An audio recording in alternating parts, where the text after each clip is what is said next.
Thanks everyone for tuning in to check out our podcast today, Maker Connect. My name is Matt Despins and I'll be your host for the show.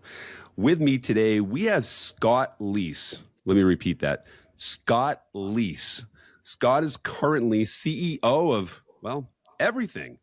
In all seriousness, he has some really cool projects going on and someone that I honestly can't wait to chat with. So, Scott, let's start by hearing an overview about your career and kind of your current projects. Anything that you want to talk about, including I know you just got back from a big long trip. So, take it away, friend. Let's let all the listeners hear all about you.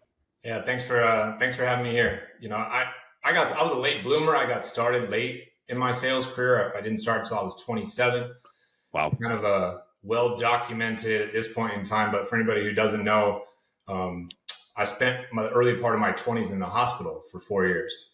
I was super, super sick. I had autoimmune diseases and ulcerative colitis, and then a colon cancer scare. And I've had 9 major surgeries, 4 emergency surgeries, 2 life-saving emergency surgeries, and then got addicted to opioids after being in the hospital for 4 years and had to kick off dope. So Whatever I had done in terms of my education and all that stuff, you know, in my mind, like gone out the window. What the fuck am I going to do with the rest of my life? And I had a friend from college who suggested I check out sales. So that was how I got into sales. I realized very, very quickly that I got a lot more pleasure out of helping the people around me in the cube next to me close deals than closing deals on my own.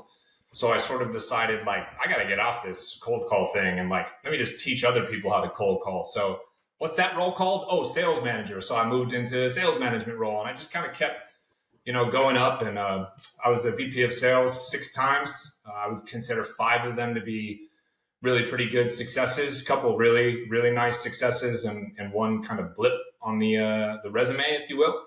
I've written a few books. I wrote 3 books over the years. 2 of them hit the Amazon bestseller list. I have been running my own consulting company it'll be 4 years this October, actually.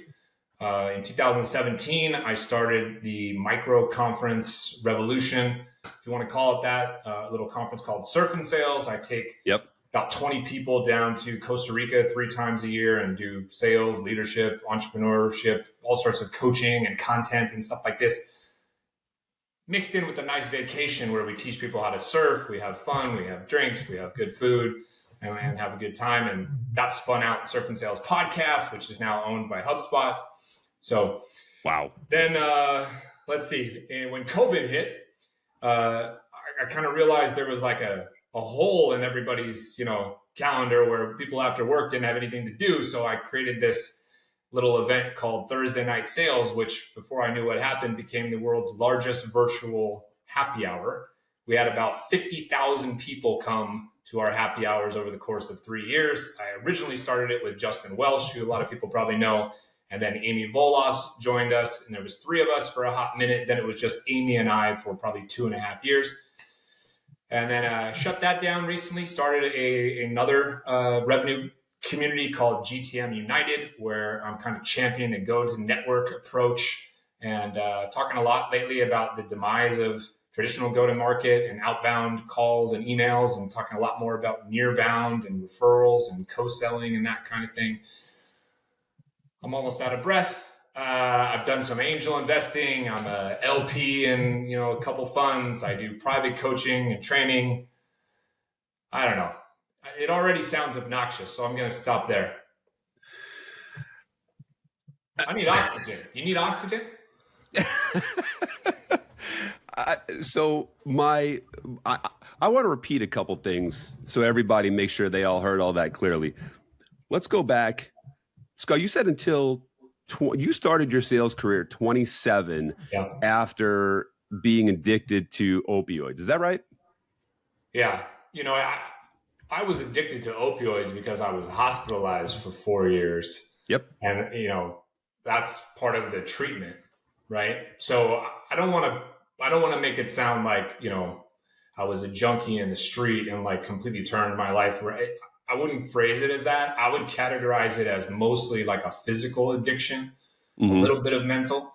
But yeah, you know, I was super sick, man. It's hard to believe sometimes, even now. But I think there was a few times where I got out of the hospital for a day or two, but I mostly didn't breathe fresh air for like 4 years.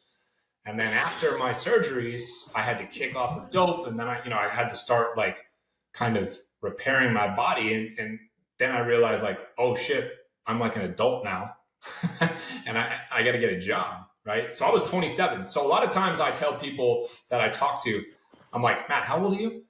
It'd be like some 25-year-old AE who's making 150K and they're pissed off about their life, and I'm like, fucking hell. You have any idea where you are compared to where I was at your age, right? The little perspective. I did not start in sales till I was 27 years old, and I had no business experience, no sales experience. I'd never even had a real job before that didn't involve getting paid to play or coach sports. That's how great it was. Unbelievable to overcome that. And I get the not a junkie on the street part, but even those medical components, and then at 27, just coming into it. I mean, I'm not often at a loss for words, but I mean, Scott, that's really incredible that you've been able to do that. Appreciate that. Sincerely, Yeah, yeah. I mean, so before I also want to repeat something here. How many people did you say were in that Thursday night crew that you said? You said 50,000? yeah, that doesn't mean 50,000 people showed up that day. I just mean 50,000 people came on Thursday nights to our events. We would, I think we started at 8 o'clock Eastern time, and sometimes they'd go till midnight Eastern time. And we'd have hundreds of people come every Thursday night and just pepper us with questions. So I would just be sitting on a Zoom with like 500 people and some random people from all over the world at all different times, locally, would just be like, hey, my name's Matt. I got a question about management. I got a question about commissions. And I'm just like off the fly, doing my best to try to give advice and help people out. It was totally free to everybody. So, just donated like hours and hours of our time over the years. But yeah, 50,000 people came ish. At the same time, writing 3 books that did okay as Amazon. Yeah. I mean, NBD, right? NBD. No big deal. So to be able to, a lot of sales has to do with grit, resolve, all that stuff. Some people get it internally from their past, their childhood. Other people get it from motivational speakers. What do you attribute your ability to overcome that stuff to be able to get to where you are now? And I want to preface that, Scott, by saying that a lot of people talk about it as a magic wand, or like it's a movie, like you play the dramatic music in the background. But day in and day out, there had to be, and still is, some fire inside of you that made you say, fuck it. I'm not gonna accept these limitations. I'm gonna do something more. Where did that come from? That's a great question. I think part of it is I've always had a chip on my shoulder and been a little bit like stubborn. And when somebody tells me that I can't do something, I've always been like, okay, now I want it, even more. It goes all the way back to like my youth and playing sports. It could be like how I didn't have as many like athletic scholarship offers as I should have had. So just like that little like rebellious streak and that kind of fight a little bit, I think is some of it. I think some of it is in my DNA, frankly. We don't have time to get into all of it, but my family is Sicilian, and my grandmother has an incredible story that would make a movie. And she was the toughest person, let alone toughest person that I know, and so I think some of that maybe got instilled in me. But there was days in the hospital that were just so brutal. And one of the things that I sort of figured out was to stop thinking about anything other than like what's happening right now. So I would be like, okay, I need to get through the next 5 minutes, legitimately, sort of saying out loud. And if you were my brother or my family in the room, I'd be like, I just need to get through the next 5 minutes, because like the nurse comes in the next 5 minutes, or the doctor comes in the next 5 minutes, or I get a pain push in the next 5 minutes. And I was literally living like minute to minute I wasn't worried about day, month, future, any of that kind of stuff. Right. And so sort of setting these sort of like very, very simple, present focused goals started to instill a little bit of it was almost like chalking up some wins under my belt. Like, wow, I survived those 5 minutes. Shit, I'm still here a whole other day. I woke up after that surgery. It's like, then I started to feel like I must be a fucking cockroach. Like, I'm going to survive a nuclear winter. You can't kill me. You can knock me out a lot. I'm easy to knock out. I'm pretty hard to kill though.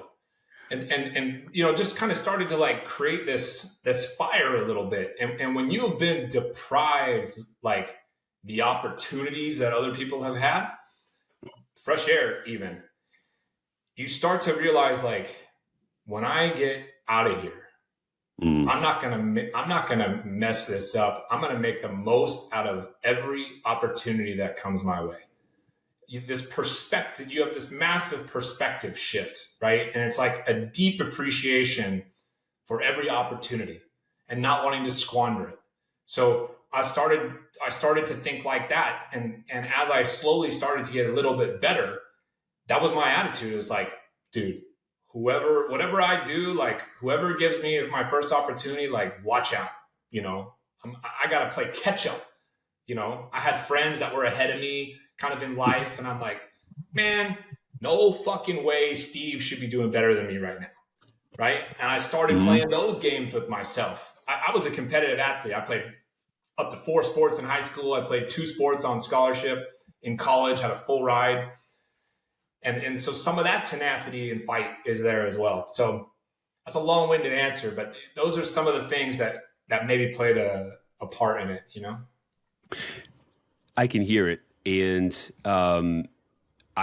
that fire, is it fair to say that time that you spent away, that you were in the hospital, I mean, there's probably even some mild anger there, right? Like nobody is going to stop me. Like, it doesn't matter what you do to me. I'm going to keep coming. Is that right?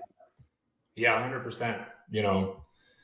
I should probably go back to therapy for some of that anger, but it's there, for sure. And I kind of, at some point I realized also, like, I can let this experience and who I am now and how my body operates now, like, define me in a negative way and hold me back forever. Or I can weaponize this motherfucker. I can turn this into a story. I create my own narrative where this is actually a superpower for me. And I can only do this. I'm only this way now because I went through that. And I decided to tell myself that story. Whether it's delusional or not, I really don't care. But there is anger there for sure. Like, I lost 4 years of my life. You're 43 years old. I just outed you to everybody. You're 43 years old. Yeah. Okay. Well, imagine just disappearing and coming back, and now you're 47. Like, what the fuck? That doesn't seem right. It's not like I was messing around, doing anything crazy. I was healthy. Bang. So there is fuel there, right? There is fuel, and when used the right way, you can be very productive because of that. Are you into any motivational speakers at all? David Goggins, any of those guys are not really for you? I feel like my answer is supposed to be yes, but No, your answer is supposed to be. I don't listen to or watch any of that stuff. I don't listen to Dirty Little Secret. I don't listen to podcasts. I don't watch TED Talks. I don't watch YouTube shorts or Instagram reels or TikToks of all these fucking people. I just don't do that. I don't. It's not that there's anything wrong with it. If we watched one of those right now, I'd be like, yep, I probably agree with all that. I just don't feel like I need it. I'm not lacking what they provide. I lack a lot of other things, like daily life acumen. I'm fairly useless as a human being other than a couple areas. But that kind of stuff, not so much, you know. So you know way more than me. Probably everybody listening knows more than me about how those folks think. Yeah, they're really polarizing. I find people really either love them or, like you, just don't really have much use for them. One of the things that David Goggins talks about is he calls it the cookie jar, which is essentially that when we enter tough times, we forget how many other fucking hard things we've been through, right? Yeah. And so we enter, and instead of just like every time you have something crappy that happens, you put it in the cookie jar. And so when you run into a tough time, you're like, you open up, you're like, oh yeah, I already went through X, Y, and Z. This thing's got nothing on me. Like, I'm good to go. This is not nearly as hard as what I've already been through. Yeah, I've never heard of the cookie jar analogy, but the very last sentence you just said, I've been using that for 20 something years now, and kind of teaching that to clients and sales reps of mine. And it's that perspective stuff, right? And when I first started selling, you know, for like the very first day or so, the phone felt like it weighed 1,000 pounds, and I was absolutely terrified to pick it up, you know, and try to sell and all this kind of stuff. And then I had this eye-opening kind of experience that was just like, are you kidding me, dude? You have the privilege to sit in an air-conditioned office on your ass making phone calls for a living. Do you remember where you just were? Are you trying to tell me that people hanging up on you is harder than what you've been through? So I just always try to reframe it. You know, for me, it's like, okay, I hopefully have already been through the hardest thing I'm ever going to go through, and I came out the other side.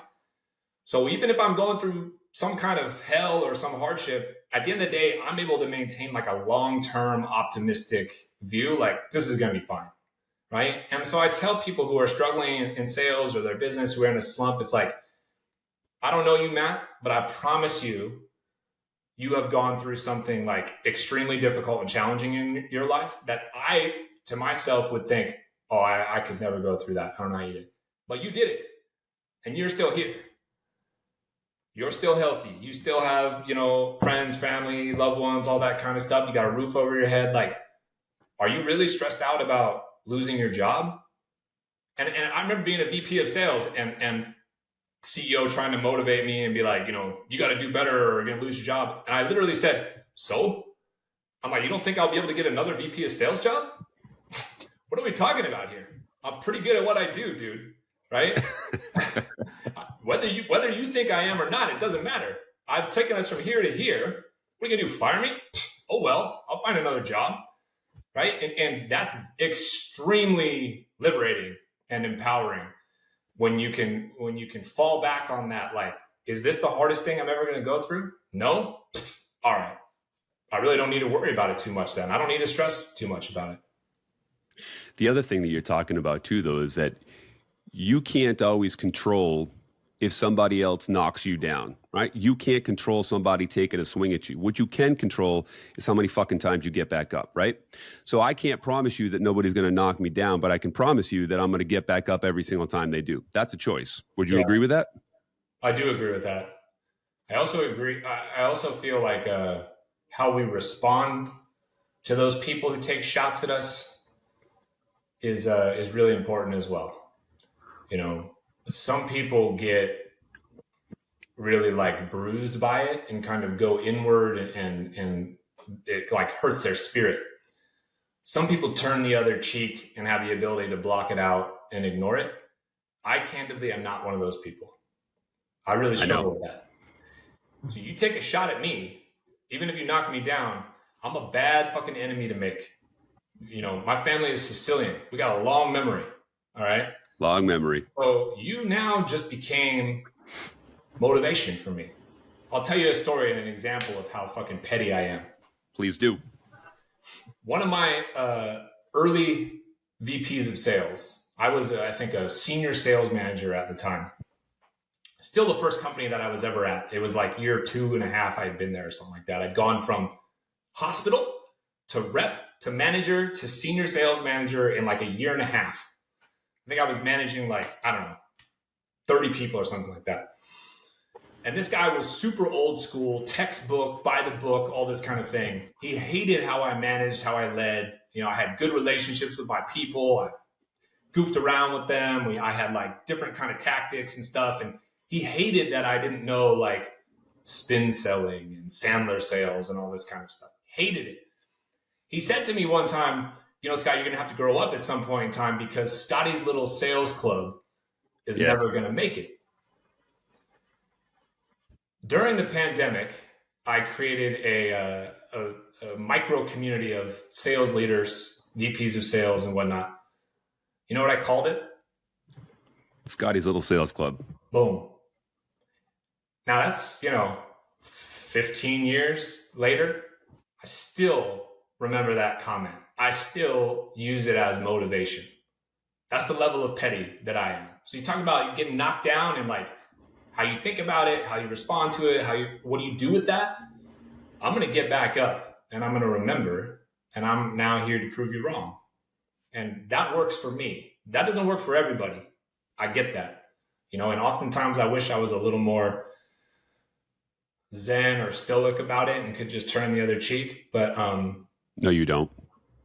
At the end of the day, I don't, because I worry that I would lose some of the fire, right? Maybe a better way to say is I admire people who can turn the other cheek. I just don't want to be one of those. That's maybe more accurate. There you go. Yeah. For all of us that have been through anything, that pain, that disgrace, that embarrassment, those insults, those are what we use to make sure that we can't be hurt again, right? Those are what we use to make sure that we are going to get back up, not because necessarily for the intended outcome, but because we made a promise to ourselves that nobody else is going to ever do that to us again, right? Yeah, that's right. I want everybody listening to understand here that, when you listen to Scott Leese talk, this is such an accomplished sales, and within that sales world, negotiation professional. He's done so much, and you listen to him. What's one of the biggest things that we hear in Scott? We hear humility, right? Scott, when I listen to you talk, this is a guy, and I want to have you expand upon this a little bit, but this is a guy who is just like a regular guy, just like some of the other guests, high profile guests we've had on, like Lon Stroshine or Sam McKenna, some of these more successful people. He's just a regular guy. So Scott, you have really lasered in on your path, almost kind of like a fuck the noise mentality of all of the motivational stuff, the clips, the this and that, the social media. When did you start to discover that you didn't need that wasn't a productive use of your time? Well, I think the answer to that, I guess, would be when I started closing deals and started having some success on my own. And when I started selling, I didn't know what I was doing. This was a situation where you like got hired and thrown on the phones at noon. Like that was my level of onboarding, right? But what I started doing was just like asking people questions. They would tell me their problems. Then I realized like I have a psychology background. I have a psychology degree. And I remember the dean of the department said, like, you should be a therapist. You're really good at getting people to open up. So I'm like, oh, well, that kind of maps a little bit. Let me just ask these people questions and they start telling me their problems. And then I realized, this is actually not that different than addiction. People admit they have a problem, but they still don't do anything about it. So do they know they should? Maybe I should just like educate this person a little bit. And then they would admit they have a problem. They know they should do something about it, but they wouldn't do anything about it. And I'm like, what's going on here? And it's like, well, they don't feel the pain and there's like no urgency. They haven't hit rock bottom yet. So I'm like, I got to help these people realize some urgency. And then eventually they would say like, so do you like help us with this stuff? Is this like what you do? And I'm like, okay, I guess it's time for me to talk about who I am, what I do. So I wrote my own sales methodology without realizing it was a sales methodology. I started telling my team, like, listen, we need to get these people to admit to us they have a problem. Then we need to make sure they understand why it's important to solve for this problem. then we need to create urgency and make them feel like this is a paper cut. This is not a paper cut. This is like a severed limb. Like, we got to do something about this straight away. And then and only then would it make sense for us to talk about what we do, our product, our service. Find pain, build value, create urgency, discuss solution. And that was how I taught and I sold. I didn't know anything about, med pick or medic or whatever the bands, all this shit, because remember, I didn't read any of that stuff. I didn't care. I wasn't a student of the game like that. I was like a student of the street, right? And it worked. And then it worked at organization 2. And then it worked at organization 3. And when I was at organization 3, I had this colleague of mine say, you really need to write a book about this, like, methodology. And all right, well, I'll write the book, and it like maps, with my story and overcoming health and addiction. And like, so I wrote this book called Addicted to the Process, just for the reason that this guy told me to. And all of a sudden, people are buying it all over the place. And it's like landing on like, top 50 book in sales, top 100 book in sales. And I think it was just very different. And you said that I'm like a normal person. It's like, I am not this like Silicon Valley, Ivy League person. Steve will tell you, I usually look more homeless than I do right now. I had long hair for a long time, huge Santa Claus looking beard. I talk like curse like a sailor. I dress like a teenager. It's like, I don't fit the mold, right? And I think a lot of salespeople feel that way. That's how they end up in sales. Not everybody is a Patagonia vest wearing motherfucker with hair gel in there trying to get on the phone.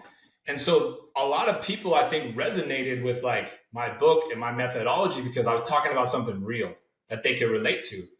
A lot of salespeople are degenerates or used to be a degenerate, right? And so I didn't study these things because A, nobody told me to. B, there was no community or network where all these things were being shared. So I was just out on my own. I figured out something that was working for me. And one thing about me, when something works, I don't change it. I'm not a tinkerer. I don't ask these questions like, well, what if I could do better by changing this? I'm just like, I do X number of things and I get Y result, and that's fucking amazing. Let's go. And just do that over and over and over. So that was why. A practitioner versus a theorist, right? That's what you are. I mean, you really implemented a process. And by the way, not surprising that you wouldn't change it because of where you came from when you didn't have anything. Why would you risk something that you've been able to prove out, right? You're having such good success. Like, it makes sense that you would want to stick with a repeatable process. You had talked about some new sales reps being degenerates and having a life that maybe isn't the life that they want to have. I agree with that. A lot of that comes from fear. And so from a relatability standpoint, Scott, what are some of the things that you're afraid of? Well, I'm afraid of failure, number one. I'm afraid of being embarrassed. That could go be anything. Like, I don't know what your favorite sport is, like, but if we went to play and I was useless at it, like that, I feel like deep shame around that. So failing, embarrassment, not being remembered is a big fear of mine. If you want to call that a legacy, you can call that a legacy. I'm not trying to leave some legacy that resonates in the history books, but I think what I want is when I'm dead and gone, a lot of people to just kind of look around and be like, that dude helped me, and that kind of not having that happen, I would say is a fear of mine. I think that because of the health crises that I've been through and continue to go through, I think I'm always afraid the rug is going to get ripped out from under me. So I tend to catastrophize things in the short term.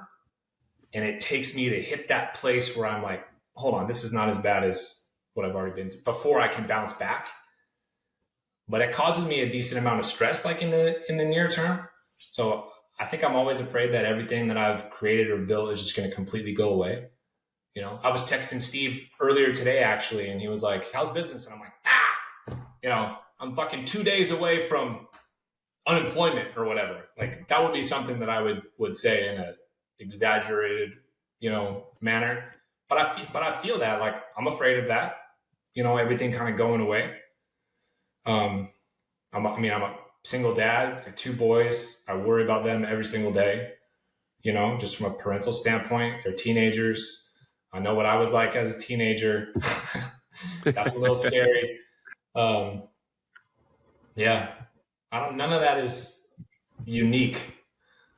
I don't think, but those are some of the things that come to mind. Yeah, one of my favorite sayings in the world is, I've suffered a great many tragedies in life, most of which have never actually happened. Yeah, Right? that's very true. Yeah. Yeah, Yeah. You know, we always have that gut feeling of most people, that failure is right around the corner, the other shoe dropping, the rug being pulled out. And I think the difference is, and what I'm trying to highlight here is that some people take that fear and they get paralyzed by it. yeah, And they really sit back and they say, well, what am I going to do? Everything always turns out bad, or everything could turn out bad. And then you have people like Scott Leese who say, this is why I'm going to wake up early. This is why I'm going to work 18 hours today. This is why I'm going to do these things, because I'm motivated, because I'm scared. I'm really scared of this happening. Back in my early 20s, I had done some amateur bodybuilding. And when I was at the gym every day, super motivated, people would come to me and they would say, how do you always have so much energy in here? Like, how do you stay motivated day after day? And I would look them dead square in the eye and I'd say, I'm super fucking insecure. Hmm. Right. Like when I was young growing up, I was always skinny. And so family outings, you're skinny. And so just like you're saying, it's about taking the things that we feel bad about or we're scared about and turning them into actionable items. Is that kind of part of your coaching and taking people to use those fears yeah. into success? Well, I think you articulated it way better than I would or I do. But yeah, um, I talk to people a lot about the fact that you just have to do it anyway.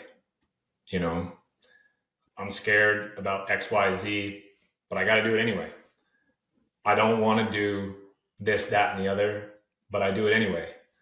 And I, in my sales management career, I've dealt with thousands of salespeople who've had a lot of traumatic things happen, and the "woe is me" thing like doesn't work for me. You know, I don't have a truckload of empathy with it because I think that I've also experienced a good amount, and I try to explain to people like the sooner you recognize that all of our lives are fucked, Mm. the better off you're going to be. Because those people over there look like they have everything going on. Their lives are fucked also. Mm-hmm. You just might not know it. And it's really just the people who succeed are the people who recognize their lives are fucked and just go do it anyway. Do it anyway. Do it anyway. It's the emotion ends up just becoming an unproductive endeavor. We are afflicted with the human condition, so we have these emotions. But generally speaking, to your point, Scott, it's like, yeah, well, okay, I'm scared. Great. Do it anyway. This doesn't feel good. Great. Do it anyway. Because the task to be accomplished and the goal to be strived for is more important than how you fucking feel. Yeah, and that feeling is fleeting as well. You're Jane, too tired to go to the gym. By the time you're done with your workout, you probably feel better. You know, it's too hard to, I don't know, eat healthier. But when you don't buy all that stuff, it's easier to eat healthier, right? You can apply it to so many different ways, and I don't know. Like I said, it's one thing that is I lack a little bit of empathy for people who don't try to make the most of their opportunity, and I think it's because I know what it's like to have that taken away from me, you know, I'm like very passionate about trying to get people off their ass and be like, you can do this, you can do this, you should do this, you should want to do this, and you got to do it because what could happen? what could happen tomorrow? What could happen, down the road? It's like, you got to do this, now. And, you joked at the beginning that I got all these things going on. It's like, yeah, I feel like my time is limited and I'm trying to do as much as I can, experience as much as I can, impact people as much as I can. And that keeps me motivated. So when these people ask you at the gym, like, how are you so motivated all the time? I sort of like, how are you not? I don't understand how you're not. How are you cool with just like sitting around on the couch all the time?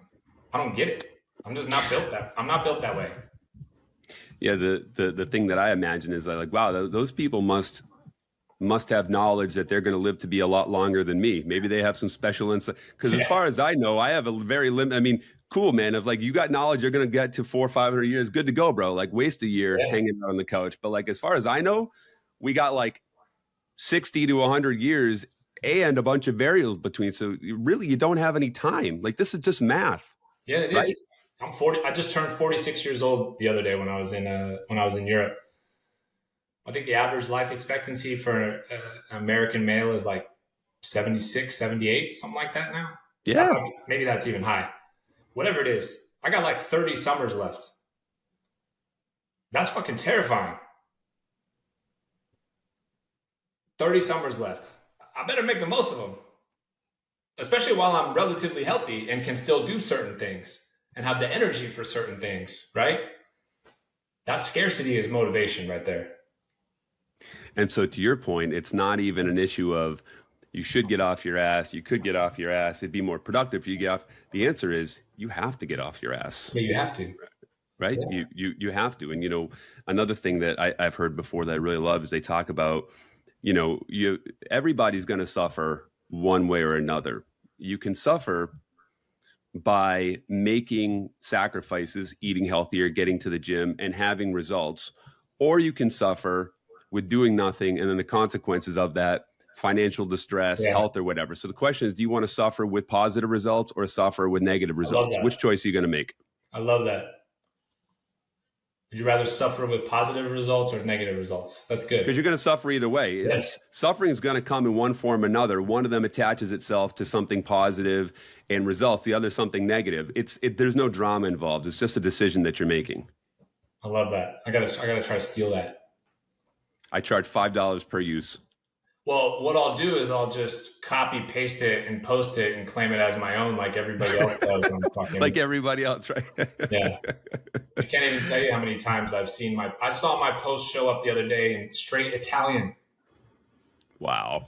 Word for word. The only reason I found out was because I had a follower in Italy who DM'd me and was like, hey man, not sure if you're aware of this, but this dude just literally copied your post word for word in Italian. I would never have known. It's, what do they say? Plagiarism is the highest form of compliment or some other crap like that. That's the like turn the other cheek type of person, but we've already established that I'm not that person. Homeboy ain't like that person. Yeah. And so, when you look at your career that you've had and where you're at now, are you primarily doing just the consulting roles at this point, right? Kind of doing your own thing. You progress to the point where you're not working for anybody else anymore. Is that right? Yeah, no, I'm the CEO and founder of Scott Leese Consulting. I'm the co-founder and CEO of Surf and Sales. I'm the co-founder and CEO of Go-to-Market United. And I am beholden to no one at this point in time. Yes. Well, all three of those are accomplishments. And so I'm not letting you off the hook that easy. I want to hear a little bit more about all three of those, if you don't mind, sir. Well, my consulting business is primarily focused on like early stage companies trying to go from 0 to 100, right? All of my operating experience has been going into a place that had no clients, basically, building the shit out from scratch, being there about 3 years, getting to about 25 million ARR, and then I'm out of there. I couldn't handle the politics. I couldn't handle the red tape. And frankly, I just would get like fed up of dealing with the founder. I'm like, I need to change the scenery. Out. So what I do in my consulting business is I go in and I help people take their idea and do go-to-market strategy, messaging, playbook creation for sales and CS, RevOps process creation, coaching, training, recruiting assistance, partnership, and kind of co-selling ecosystem stuff. So I typically work with like 8 to a dozen clients at a time from all over the world. Surf and Sales is kind of two businesses in one at this point. It's the podcast. We do about 50 to 60 episodes a year right now. The very first year we did 200. Think about that for a second, because you're a podcast host. Mm-hmm. That's a lot. 200 is a lot. I was doing the math. I'm like, that's a lot. That's a lot. Yeah. So we do a podcast, and then we run 3 events. So I got to do promotion, I got to do sales, I got to do admin and accommodation, all that kind of stuff.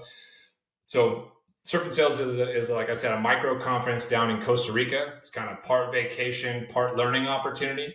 It is the antithesis of going to fucking SaaStr or one of those kind of conferences.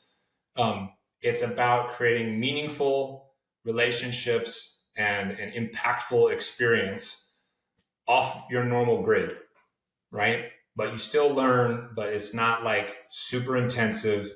And you take away, you walk away with 19 friends, hopefully, that you didn't have before. Deep networking, experiential conference, as opposed to big, bloated, badge scanning sales event. Bullshit. Yeah.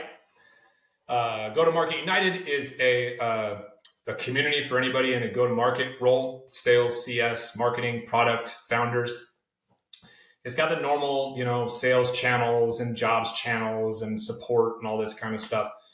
We also do live trainings, 3 1.5-hour sessions a week. It's usually Tuesdays, Thursdays, and Fridays on lots of different topics. We sometimes bring in guests, friends, and speakers and stuff like that.